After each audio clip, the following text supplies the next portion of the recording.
তো আজকে দুপুরের পর থেকেই দেখতেছি যে মাদি কবুতরটা তা থেকে উঠে খালি ঘুরতেছে। ও এখনো যায় নাই, ও এখনো তাই বসে নাই, তাই আছে আপনার এই যে নর কবুতরটা দেখাই, ও কিন্তু তাই দিতেছে। তো এই যে দেখাবো আমি আপনাদের ডিমগুলো একটু দেখাই। ডিমগুলা এই যে ও ডিম ধরতে দিবে না, কামড় দিতেছে। ডিস্টার্ব করা ঠিক না। 4টা ডিম আছে এই তাই। তো এই হচ্ছে আজকের আপডেট। চোখটা দেখেন একটু, মাদিকে পড়ে থাকে।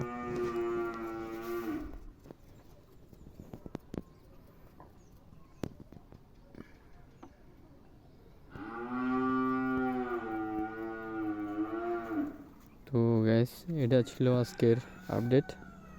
ভালো থাকবেন সবাই, আল্লাহ হাফেজ।